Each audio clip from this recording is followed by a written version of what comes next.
and grateful welcome to you. Thank you for joining us. I'm sure everyone will enjoy your presentation.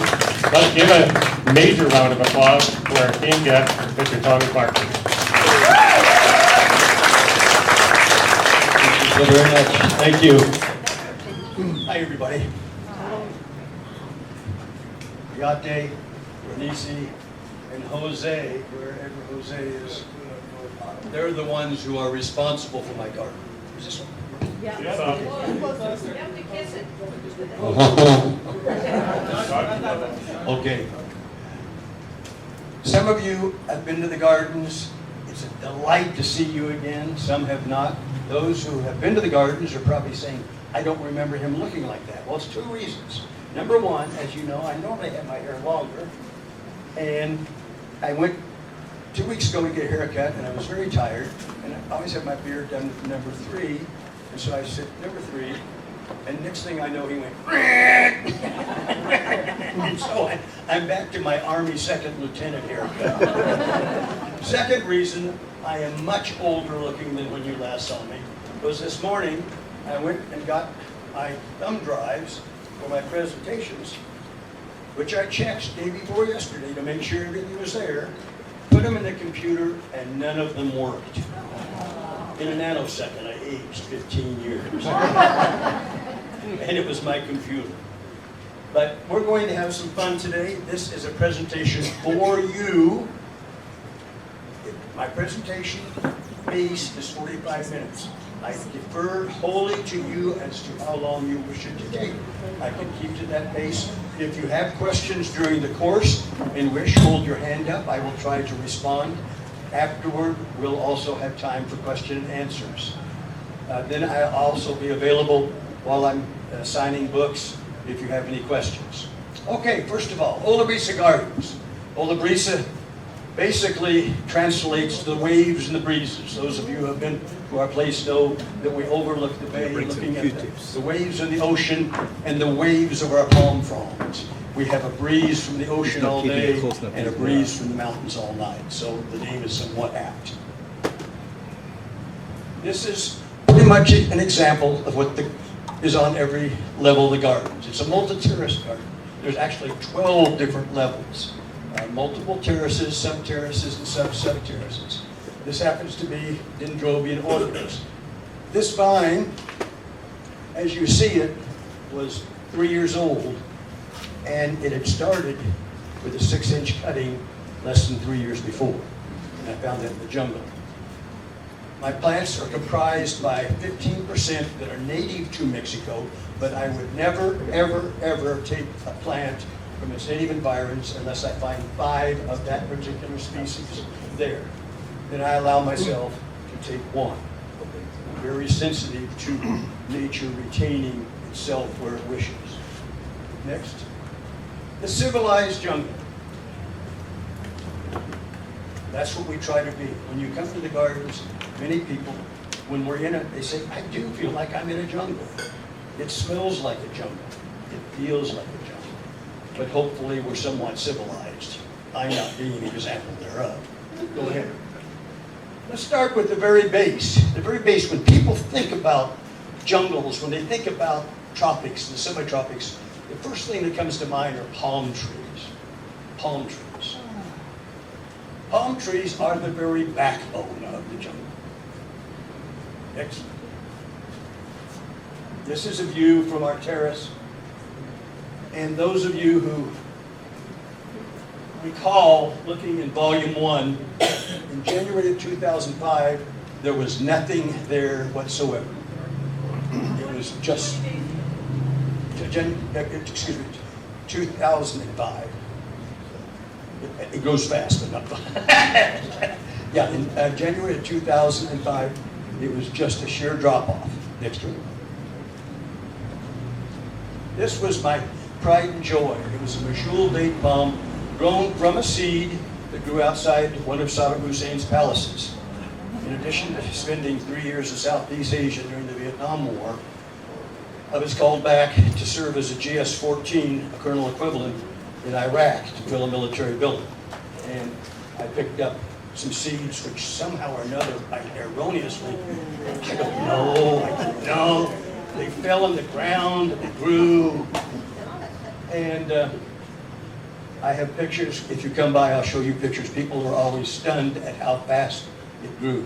Jewel date palms, if you don't know, are the premier of over 360 varieties of dates. And they are, you literally squeeze them, and it's like popping honey butter into your mouth. Oh, stop. It is sinful. And this is a fact. This is not a joke.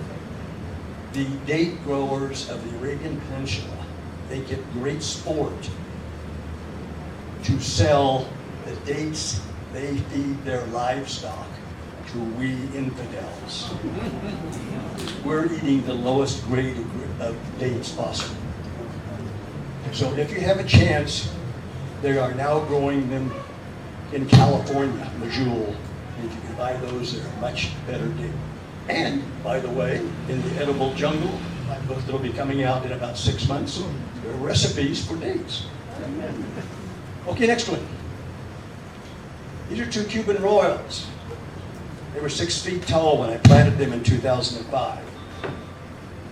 This is, you see our infinity pool. Next one. This is just one of the paths. On the way down, you can see here a Washingtonia volifera, or a desert fan palm, and there's a coconut. Next one. This is a view. This is a giant crinum, swamp lily. Do any of you have a crinum or a swamp lily? Yes. Okay. Okay. If you come by, I'll give you one. One of the easiest to grow plants, and it has this orchideal-looking blossom in clusters that smells like a lilac bush. Does it not? I just love them, and I have babies looking for homes. I have a giant crinum orphanage. So when you come by, remind me. I'll be happy to give them to you. Giant crinum, easy to grow, magnificent. Next one.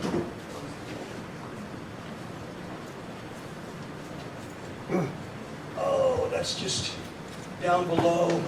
Next one. These are kind of dark, so you can't quite see. This is a. This comes from Rodriguez Island in the Mascarene Island chain, triangulated between Australia, Africa, and Malaysia. And its cousin is the bottle palm, which you'll see here in a bit.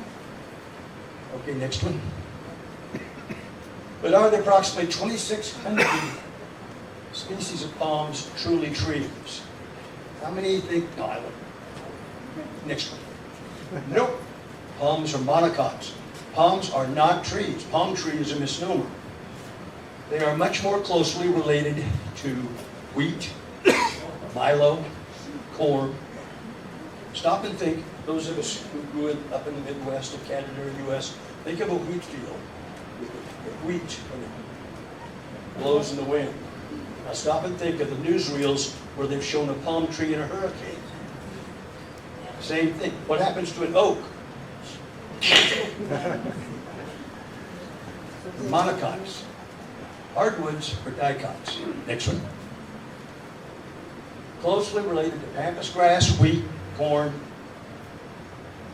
Next one.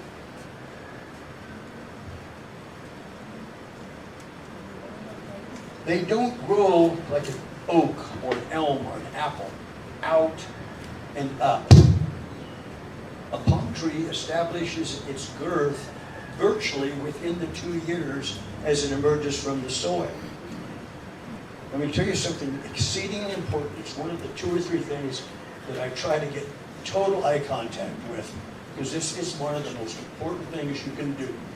Don't ever, ever, ever, ever, ever cut a green palm frond.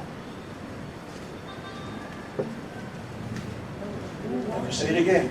Don't ever cut, nor let your gardener or a maintenance person cut a green palm frond. If you look at palm trees, most of the palm trees, particularly they're maintained by the cities and municipalities, they start out the girth they wish. if you happen to go down De La Madrid in Manzanillo, look in the street. The trees are that big at the base. They get smaller, smaller, smaller, smaller because they kept cutting off the green palm fronds. The palm fronds absorb nutrients, moisture, and utilize photosynthesis to grow the tree. And when you cut those fronds off, you are thwarting its ability to be what it should be. When they climb up there and cut coconuts, say, leave the green fronds alone, damn it. That's a technical botanical term. I can't be more serious. I guess I love plants, I love palm trees, and it sickens me to see people killing them by cut. When you see a palm tree with 3 or 4 fronds, go to Las Vegas, place bets, because it's going to be dead within 2 years. Okay, next one. They always develop one new frond at a time. They will let you know when they no longer need your aid or assistance. Next one. Palm roots lack secondary roots, and as a result, they're normally not aggressive or destructive. Like a lot of big, dicots, the root system gets into the sewer, it breaks into the foundation of your basement. Palm trees, no. I have palm trees within 6 feet of my swimming pool. The root base of those 2 Cuban royals, remember those 2 Cuban royals I showed you? The root base is no bigger than a circle this big. Next one. I just want to identify palm species. Now, this is the fun part. This is what I just delight sharing with people, because we all know someone, either down here or back home in Gringolandia or Canada, who's kind of the know-it-all, and they probably have an indoor palm tree. And in the next 5 minutes, you're going to be able to come in and say, "Oh, Martha, what a lovely clustering, self-cleaning solitary that is." And then you look closer and say, "My, isn't that a Rhapsodius? I believe there are 28 cultivars of that species." Okay, next one. There are 4 basic differences in palm trees. Next one.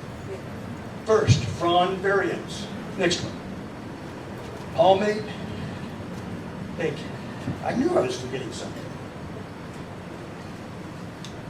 Palmate, Costa palmate, pinnate, bipinnate. Easy to remember. Everybody please raise their hand like this. Everybody please. Okay, what do you have facing me? Palm. Okay, put your hands down. Bingo! You now know 60% of all the palm trees are palmate. Palmate. Because the leaf is shaped like a palm. It has bifurcations, that's a fancy word for splits, between the leaflets, okay? And Costa palmate, the bifurcation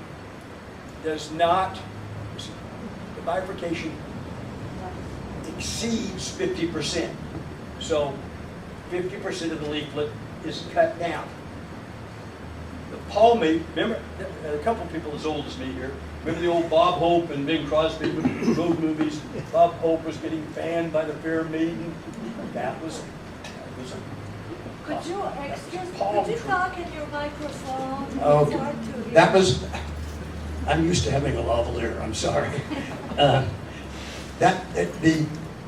The Bob Hope would get fanned with a fan like this, and that's a palmate palm, okay? Then we have pinnate and bipinnate.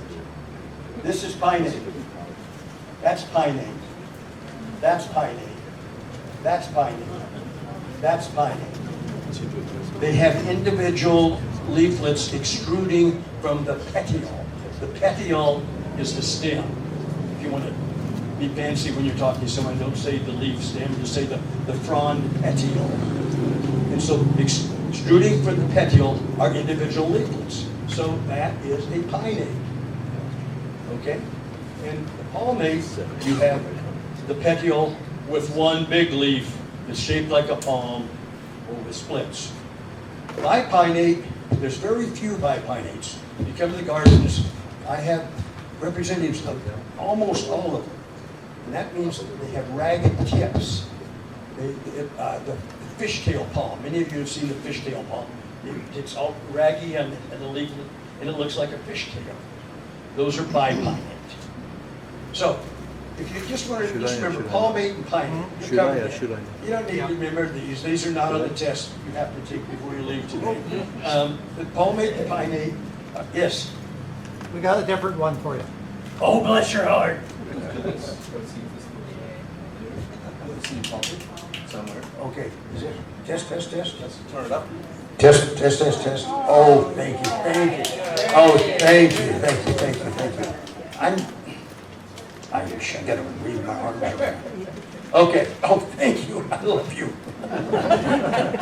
Okay, let's start at the beginning. Hi, I'm Tommy, and I... Okay, next one, please. Okay, palmate, go ahead. Okay, Fiji palm. In this area, this is one of the best examples of a pure palmate. See, look at that. Remember what I said? See how the bifurcation is very slight, very palm frondish. Frondish, is that a word? It comes originally from Hawaiian Islands in South Pacific. Next one.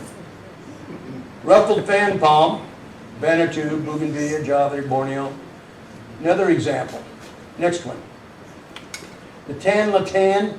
There are three latans. There's a red latan, a blue latan, and a tan latan, which is a cultivar. And this happens to be my tan latan, which is a cultivar between the red and the yellow. Mascarene Islands, we were talking a moment ago. Beate and I just went past them. We just took a trip around the world, I think as I mentioned, gathering recipes for the edible jungle. And our ship went past the Mascarenes. Next one. Bismarck palm. Most beautiful palmate palm in the world. Did someone say they have one? You have one? Okay. Okay. If you have a chance, I recommend them. They're rather easy to get around here, and well planted. They will grow fast. Okay. Rather take your time right now. Those who want to know about planting, we can talk later. Okay, because that's a whole different important step to having success with palm trees. Okay. Next one. Costa palmate. Next one. The carnauba wax palm. You'll see that it is the only one of all the palms that its first 3 years it is non-self-cleaning and then becomes a self-cleaner, cleaning itself. I have varieties, species of bromeliads and orchids growing here. And the problem with the carnauba wax palm is that they have to cut the fronds and boil them to derive the oil. And so I applaud Johnson & Johnson. They recently stopped selling carnauba wax because they realized they were decimating the carnauba wax palms in the world. Okay, next one. Chinese fan palm. You can see it's Costa palmate. Next one. Zombie palm. Zombie palm I have in one of my lower strata. It comes from Hispaniola, and that's where the voodoo folks come from. And these are what are used in voodoo to pierce the dolls, in the voodoo ceremonies. Next one. Mexican fan palm. This is I think there are 2 pictures that are not in my garden. These are 6 stunningly beautiful Mexican fan palms, and the tallest that I have seen. And this, I think, was over in Guadalajara. Yeah, Guadalajara. But that just shows you how big that they can get. This is a Washingtonia fallifera. And there are only 2 species in the Washingtonia genus, the fallifera and the robusta. And we have them both here. The robusta has a crown similar to this, but a much fatter trunk and will not grow this tall. This is a Mexican fan palm And the Washingtonia prolifera is desert fan palm. Next one. Piney, next one. Royal Cuban, those are the two I told you about. Right next to the pool, right next to my neighbor's wall. I've purposely planted them side by side. I just thought they looked very attractive and they have grown well. Next one. Foxtail palm. We were talking earlier about, who was it that asked me about, yes, what palm did it, I said, this is the one. This was not discovered until 1976 by a British botanical team in the outback in Australia. And someone remarked, by Jove, it looks like a foxtail. And that's how it got its name, foxtail palm. Their guide was named Woodday, and he was particularly a good guide. And they're so impressed with it because he was the one who took them and introduced them to it. So they named the genus after him. So the genus is Woodeya. Woodeya. And his last name is bifurcata, which means split in. Remember I told you about bipinnate? Well, this is a bipinnate. It's bipinnate because the tips of the leaflets are ragged. Bifurcata means split tip. Woodeya was named after him. It's the only palm tree in existence that has leaflets extruding in a 360-degree radius. It has today become the most popular of all palm trees for landscaping. And they're getting quite easy to find around here. If you need help finding one, let me know. Next one. African oil palm. Now, between here and La Manzanillo, you will see a great number of American oil palms. If you were ever to have gone on Jeopardy, and Alex Trebek, God bless his soul, if he had asked you, what is the most heavily produced fruit, nut, or berry in existence? It's not an apple, not a pineapple, not a banana, not a cantaloupe, not a watermelon. It's the nuts of the oil palm. 80% of the world still cook with palm oil. Palm oil comes from the nuts of this tree. There are massive plantations of oil palms in South America. That is one of the principal reasons that all the deforestation is taking place, because they can make so much money selling oil. So if anything you can do to help stop that deforestation. Next one. Metallica fishtail. See how it looks very fishtaily? And that's a Mexican palm. Okay, next one. Bipinnate. This is called a swamp palm or a marsh palm. And it has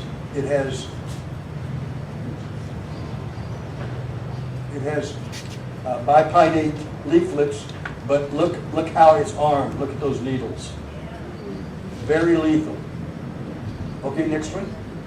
Giant fishtail palm. Giant fishtail palm has a unique characteristic in that it lives 8 years, and then it flowers, and then it dies. It's kind of sad. It's a beautiful palm, but there's nothing you can do. After 8 years, it will flower and die. Next one. The toddy palm. It's a fun one. I like it because of its berries. Okay, next one. This is another fishtail species. Next one. Trunk characteristics. Okay, next one. Solitary. Next one. Okay. Anahat palm in the Philippines. Next one. These are all in my garden. The beetle nut palm. You probably remember seeing pictures of people from Vietnam or Thailand or Cambodia who had the red mouths. That's because they would chew on the bark of the beetle nut because they had gum or tooth disorder. And by chewing on that, that would numb the pain. That comes from the beetle nut. Next one. Old man palm. This is dedicated to guys like me who wake up one morning and find I have an 8-inch hair growing from my ear or the tip of my nose. They're wonderful. They come from Cuba. This is in my lower terrace. Next one.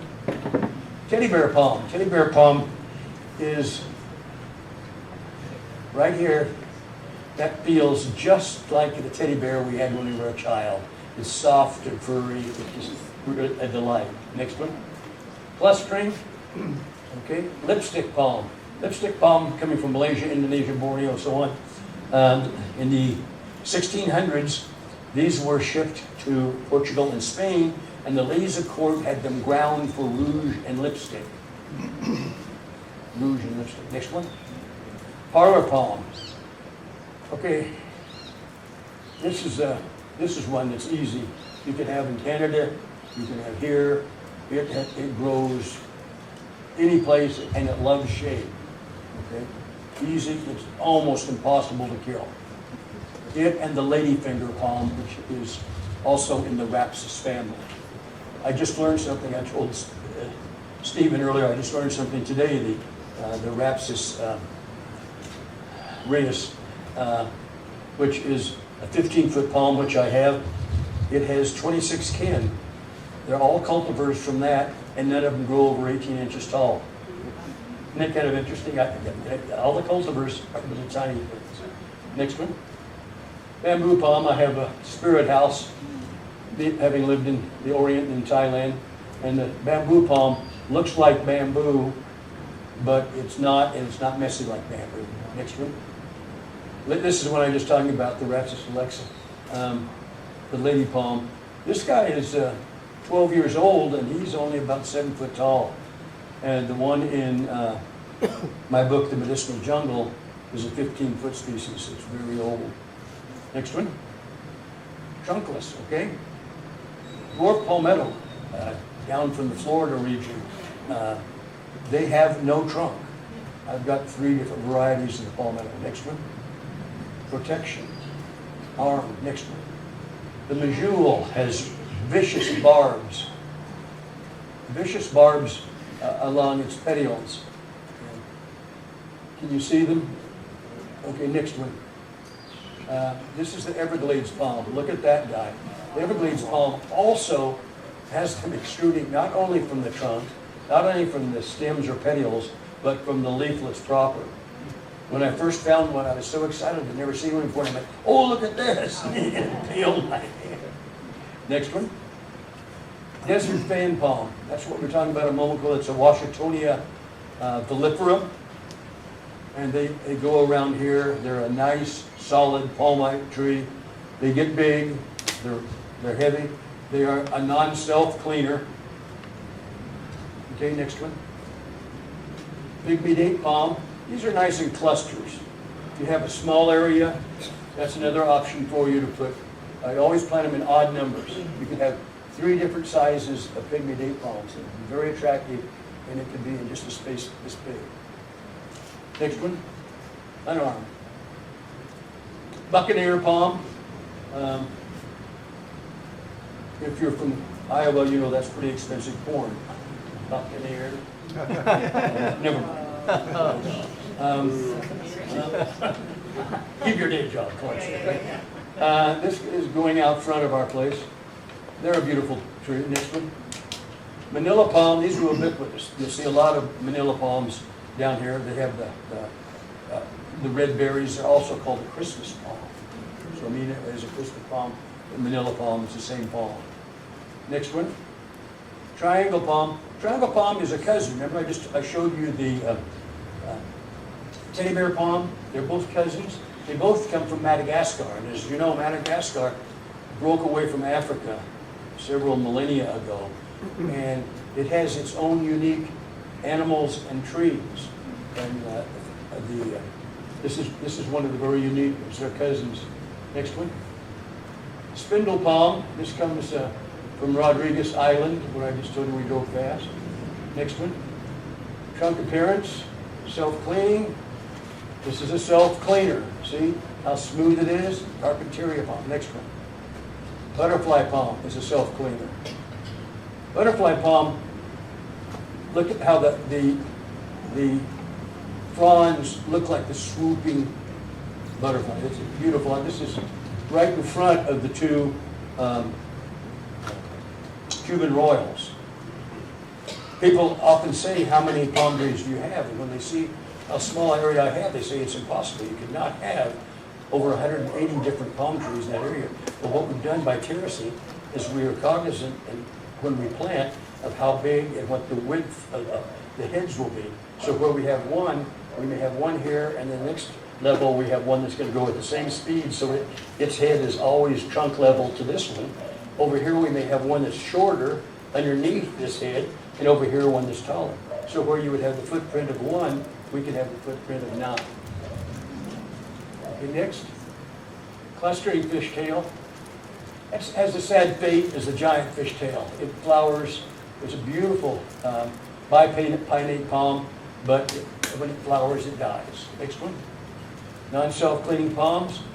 Many of you are familiar with the Mexican fan palm. That's, again, now that's, remember I told you there's 2 Washingtonias, the Folifera and the Robusta. And this is the Robusta. This part up here, which I point at if my point is, here it is. This is called a skirt or a beard. And when I was the strategic planner for the Space and Missile Defense Command one time and lived on a 1.3-mile island in the Pacific called Kwajalein. And we had these that we had planted there, but we had to cut the beards because the rats would climb up, live in here, and jump over to the roofs and go into the houses. And so this is what a lot of people do. But it's not good if you don't clean the trunk well. See, this is just stair steps up there. Okay, next one. This is the bottle palm. I told you about the spindle palm. Bottle palm comes from Round Island, which is just a few miles from the Mascarena Island chain. These were so endangered that just a few years ago there were only 12 of them left on Round Island. The Mascarene Islanders had let their rabbits and goats loose there, and they would eat anything that was green. And one of the United Nations organizations went in and said, look, you've got to move your animals. I have 3 of them because they were so endangered. Next one. Erakuri palm. That's a really nice palm for around here. Kind of hard to get, but they really love this environment. Next one. So with that, same way there, it has a trunk that looks like the Marigawama. You see that, careful. Marigawama palm. And they have a rather interesting looking trunk. Next one. Mexican palmetto. Ubiquitous in northern Mexico in particular, but goes all the way down to Honduras and El Salvador. Next one.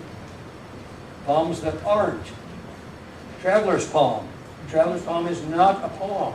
Traveler's palm is in the same family as the bird of paradise and the haliconia and the white bird of paradise. It's not a palm tree. It will bloom year-round. Okay, next one. Panama hat palm. That's not a palm either. And it's not from Panama. It's from Ecuador. Ecuadorian natives made hats, but when they were first shipped to England, it said shipped from Panama, and so people said, oh, look at my Panama hat. Next one. Next. Cardboard palm. These are all Mexican cycads. Now cycads, you'll see another cycad here shortly. Cycads are often confused. People think they're palms. They're not. Cycads are exceedingly old. Okay? Homo sapiens have been around more or less 300,000 years. These have been around 200 million years. These are New World cycads. Next one. That's an Old World cycad, king sago. Comes from southern Japan, coming down from there. If you have a sago palm, you probably have at one time or another encountered white scale. Okay, neem oil. Neem oil, saturate that. The minute you see white scale on there, saturate the total of all the fronds, all sides, with neem oil, and keep that neem oil on there. The white scale is a tiny, tiny insect that starts out in a gooey form. It almost looks like frog melt. And it's in that form as a colony for 3 weeks, and then it individualizes itself into hard-shelled beetles. The hard-shelled beetles are oblivious to neem oil, but if you can catch it early on, the neem oil will kill them. Okay, next. Ponytail palm, this was my by far most expensive plant. It is 146 years old. We knew because the family bought it from in Veracruz. They talked about their grandfather saying he remembered when it was this and this. Their grandfather was 80-some years old, so you know he was able to figure back it was 140 to 150 years old. We rounded it off, and mine just died. I was sick. It cost me a fortune. We had too much rain over it, and even though I had it planted in total drainage soil, it was too much rain. It did not want it. Next one. Okay, this is a very, very, very unique type of palm. Next one, the Rhodorus iron. We have 3 species. The next one, this one, and one more. Okay, next one. 2 palm no-nos. Next one. Never, ever let anybody paint your palm tree white. That's right in there with cutting the palm fronds. Stop and think. If you dipped your arm in white paint, in a couple weeks, 3 weeks later, you dipped it in it again, what's going to happen? You're going to kill the skin, aren't you? Because those pores are clogged, and the flesh will necrophile. A palm tree is no different. Now, why do people do it? And don't say, oh, Tommy, it's to kill the insects. Oh, Tommy, it's to keep it safe from disease. Wrong, wrong, wrong, wrong. This is... Nope. The real reason that they happen is the Brits came into the Caribbean in the 1700s, and the not Dominican Republic, a Jamaican government, they came into Jamaica, and the roads were very slender. They were about this wide enough for 2 carts to pass, okay? But all the roads had been, for years, lined with these magnificent Cuban royals. If you've seen posters for Jamaica, or for a lot of countries, you see these roads lined by huge, beautiful Cuban royal trees. Well, that was all fine and good until the internal combustion engine came along. And the Brits are no different than a few Canadians and gringos. They like to tipple once in a while. And they'd be borracho, and they'd run into the trees. So the Jamaican government painted all the trees along the roads 3 meters high white. That is the honest to God truth. Now you can probably win a drink at a bar, because someone's going to say, no, it kills insects, no, it kills flies.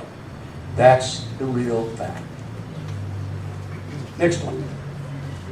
And these are all ones that you'll see, and that is not good for their health. This is a good example. This is a Cuban royal. Remember I told you, this is how broad it wants to be. And look how skinny it is. It will be, well, in fact, that is dead. That was a picture 5 years ago. That palm is dead. If you cut green palm fronds, it cannot reach its potential. It wants to be this wide. You saw those 2 by my house. They look like 2 columns. You never should cut a green frond. Next one. Okay. Have you questions, folks? Back here. Yes, sir. What kind of growth do you usually get out of it? Probably. We have the mic. Could you repeat the question? The question was, what kind of growth are we getting out of the Cubans? We're getting probably 3 foot a year. Our, we planted 2 years ago or 3 years ago? 2 or 3 years ago, we planted. That was 3. 2. Planted 2 of them. And they've done almost 15 feet in the last 2 years. Yeah. He's done the right thing. Now, I wasn't going to go into it, but we make our own soil. Every plant, when you come to our house, no one notices to point out. Every plant, and I have thousands of plants, is potted. They're either potted in a ceramic or porcelain pot, or a clay pot, or a pot we've made. We have made huge pots. You may have seen a couple of them out of the old Tanakas. Remember the old Tanakas that We've cut the top 18 inches off, put a lip around it, it makes a perfect huge pot. If they're in the ground, that's actually a huge pot we made in the ground. And then we mix the soil commensurate to whatever plant needs. So if it's from the Arabian Peninsula, we know it wants a lot of granito. If it's from the Pacific, we know that it wants lava rock as a base. If it's from the Amazonian River Forest, we know it wants heavy compost. If it's from the Mekong Delta, we know that's a different compost. We have to make it differently. So you've done the right thing, bro. We make the right. Yes, sir. Palm trees are not native to Mexico. No. Well, it depends on how far you go back. No, there's many palm trees that. 100 years. Oh no. No, palm trees have been here for maybe 8,000 years at least. Oh, but not natural. Well, coconuts. There's a big question about how coconuts got here. You know, but there are ubiquitous palms that go no place else in the world, so they had to start here. But the norm, see, there's so many that have been brought in. The missionaries would bring ones in, and, you know, and I spent too long in Vietnam. A lot of noises scare the hell out of me. Yeah, they're ubiquitous. That's a good question. There are a lot of rooms. Yeah, are these palms that they planted along the boulevard, are they gonna make it? Nope. Next question. Just a second, please. Just a second. We'll have people ask questions with the mic. Can you turn this mic down, please? Yeah. I was just going to ask if there's concern about keeping them native and within the geographical area, or it doesn't really matter at this point if they're mixing the palms. And then have you ever tried crossbreeding? I've not. I'm too old. I wouldn't see the results. I do have the Woodea bifurcata. I have two that I think one is a subspecies, and then I have two other plants that are not palms that I have found in my trips out into the interior that are none of my books and none of my botanical friends have been able to identify. And on those three, we're going to, this summer, do DNA tests at the University of Mexico. And if it's a newfound species, I get to name it. I kind of like Ralph. I was just wondering, in terms of vegetation self-cleaning, what does that entail? Okay, good, thank you. About three fourths through my presentation, I realized I did not present it the way I wanted to. Okay, 4 ways to tell. Remember I said the smart ugly neighbor, you can say, or you just use it. Is it solitary or clustering? That's a clustering. See, that's a clustering palm. See how? That's a clustering palm. See? It's from one rhizome. There are multiple trunks. A Cuban royal is a solitary. So that's first thing. Is it solitary or clustering? The second, is it pinnate or palmate? Okay? And we covered that. The third, is it armed or unarmed? Remember me showing the needles? And the fourth, is it self-cleaning or non-self-cleaning? A Cuban royal will self-clean. Smooth trunk. Boy, when those, because ours are so tall, when those come crashing down, they scare the bejesus out of me. Okay? Is it self-cleaning or non-self-cleaning? Or do you need to cut them? Yes, ma'am. Right here. We have a question. Oh, I'm sorry. Yeah. Off topic a little bit, what's a Joshua tree? And also, can you talk about rhinoceros beetles? Because we had those ones. Yes, I can. Thank you. One's my favorite, one I hate immensely.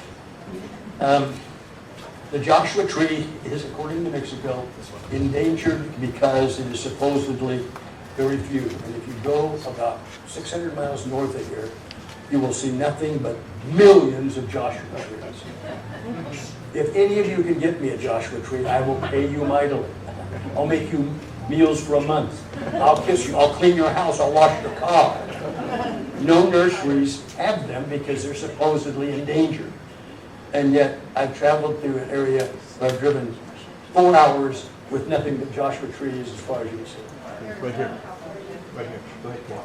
Okay, well, let me answer the question about rhinoceros beetle. Rhinoceros beetle is the bane of my existence. They're big. You can actually hear them flying.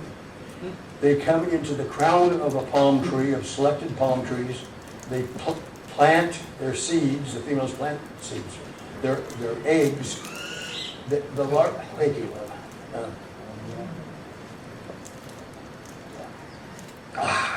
Thank you. And they eat the interior of the.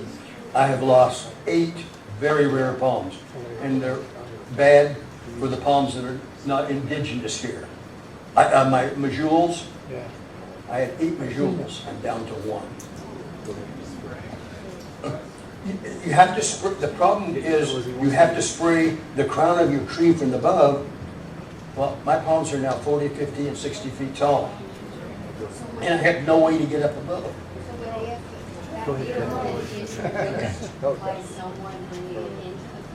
That's a great, that's a great question. I don't know how they got here, but I wish they'd all go away. No, I'm sorry. Okay, another thing about painting the palms. I understand it. It's just I'm kind of curious. So if you whitewash, which is just lime and water, could that be the same thing? No, most Mexicans use latex paint. Okay. So latex paint is a no-go, but lime and water might be all right? Why? Oh, I don't know. It's hypothetical. I suppose you could, but why? Did you paint your head white? I mean, I guess the question is, why would we do it? Do you have a question? There's no, you could, I suppose, but wouldn't there also still be some clogging of the porosity of the tree? Yeah, I don't know, it just occurred to me when you were Yeah, talking. I have heard, what you say, sir, I have heard of them being painted in lime, and it was called whitewashing their palm. And I plead guilty.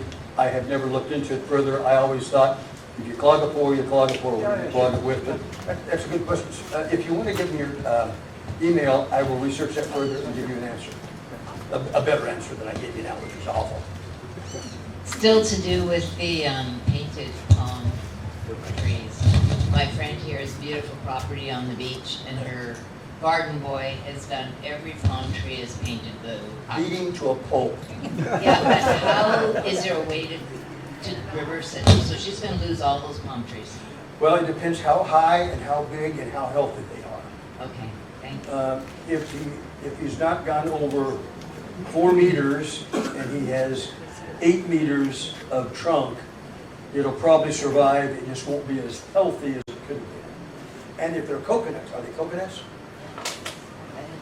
Okay, if they're coconuts, that is one tough tree. That's the only palm tree I've ever found that can. I mean, have you found them to be that way? I mean, they're tough. They're tough nuts. You could, if people cut the nuts, cut the fronds, they still grow. Yes, ma'am. Now, I heard that you should not let them bloom. You should cut the bloom before it opens. For what? Cut what? What tree? Can we have you use the mic? Otherwise, nobody can hear your question. She said she had heard that you should cut the bloom. But what bloom are we talking about? The flowering bloom. What's the plant? The palm. No, that's nonsense. That's nonsense. It's nonsense. That's nonsense. Don't cut it. No. Let it open. No. You're next, right here. No. I mean, you'll have berries from that there, and then maybe, probably whoever did that was saying they didn't want the berries to clean up the berries, so they were probably cutting the flowers so they wouldn't have the berries. So, Any harm in cutting them? not the berries. That's not going to throw. That's like you're castrating your tree.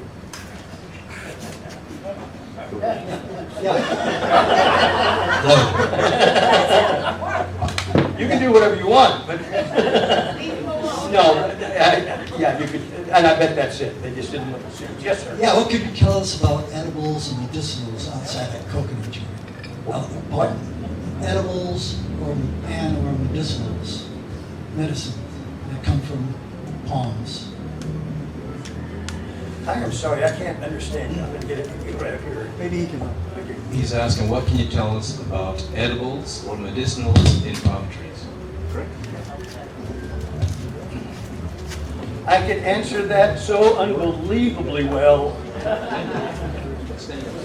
through the medicinal jungle, which is about 800 medicinal plants, or the civilized jungle, that's 500 general palms.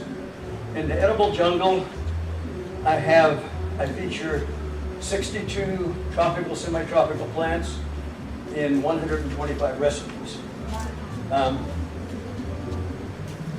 Not all that you see is edible. The most common question I have in the gardens is, are these seeds edible? And you'll see them on the manila palm. No, they're not edible. So you have, I'm sorry, I have to sit down. I've bad hip. Thank you. It depends on the plant. Feel free to come up and browse, or if you have specific questions, all of you, grab my card, email me. I'll try to answer you as promptly as I can. But I'm a dummy. That's why I have over 200 botanical books. I have to research an awful lot. That's why so much time and effort goes into these books, is trying to get my facts straight. Okay, before we have the drawing, any other questions? Okay, now there's one little caveat to the drawing. Some of these, Jose, bless his heart, wherever he is. Okay, we ran out of plastic pots, and so he put 2 in there. So I would encourage you to. Yeah, you're going to help me draw. Okay. Okay, this is variegated Cuban oregano. Yeah, oh yeah. Here, smell, taste. The Cuban oregano, variegated Cuban oregano. Just take a leaf, cut the stem out, and chop it up. Pass it around, let people smell it. Okay? This is lemongrass. Lemongrass, if you have. I gotta sit down again. I'm sorry. Ouch. Ooh, ouch. The lemongrass. There's 2 ways to use lemongrass. We were talking earlier about, I cook with a lot of lemongrass. And it makes great tea, by the way, if you want a good refreshing tea. Okay, 2 ways to use it. If you want just a hint, just cut the green leaves, cut the brown leaves off, wash them, and then just tie them in knots. Say you have a group of 20, just tie it in a knot. Tie it in a knot. That bruises it, and put it down in whatever you're boiling, and it gives it just that wonderful, perfect hint of lemongrass. If you want a stronger lemongrass, like I particularly make lemongrass and cilantro in a lot of my oriental dishes. So you take the root out, take a potato peel. It's a gnarly looking root. And just take a potato peeler and cut off the gnarliness and the little tip of the roots. And then I have a lemon zester. I have a saucer that's rough in the bottom. It's a lemon zester. And I use that on the root, and you get this pulverized, and you just put that right into the dish. Oh, it's so good. In the edible jungle, I have 2 great lemongrass recipes. And if you come by, I'll give it to you before you buy the book. Yes. Pardon? Okay. I would, Jose knows, he asked me, what's the combination? And I say 1, 1, and 1. 1 part sand, 1 part Tierra Negra, 1 part estiércol de vaca. That's cow manure, dried cow manure. Okay, dried cow manure you can probably get. And I just have big pails of them, and we mix them. Yes, sir. I was just going to say ours is thrived in just some potting soil and granito. Good. He's got a beautiful garden, so Not Okay. far from here either. Okay. Further questions? I have one. Yes. I went to kind of a botanical garden like in Comala. The oregano, the there was a sign and it said Vigoro. Vigoro. No, that's a whole different plant. I used to have, they're called the VIX plant. That's literally their name, the VIX plant. Identical to my own. Now, the VIX plant is a whole different genus, in fact. But I used to have one, and it disappeared. I know someone walked off with it, why, but yeah, it's a wonderful plant. Oh, I didn't finish saying. Then there's variegated Cuban oregano. There's ruffled variegated Cuban oregano at the far end. That one. Now, don't let the long stems throw you. This was from a plant that got leggy, and those will fill out. Then there's regular oregano, variegated ruffled oregano, then lemongrass. There are miniature pineapples. Those of you who've been to my place have seen my dwarf pineapples. There's Pindo pink, red, and white, and the pineapple part is that tall, 1.5 inch tall. They're just cute as a button. And I have some of those, and I have one spider plant. That's the only one that's not edible. Now, there are multiples. We ran out of plastic containers, and I now have adopted you all. We are one big family. I would encourage you, if you get the Cuban oregano with 2, share one of the plants with someone else here or a neighbor or friend, because that one will give you more oregano than you can possibly.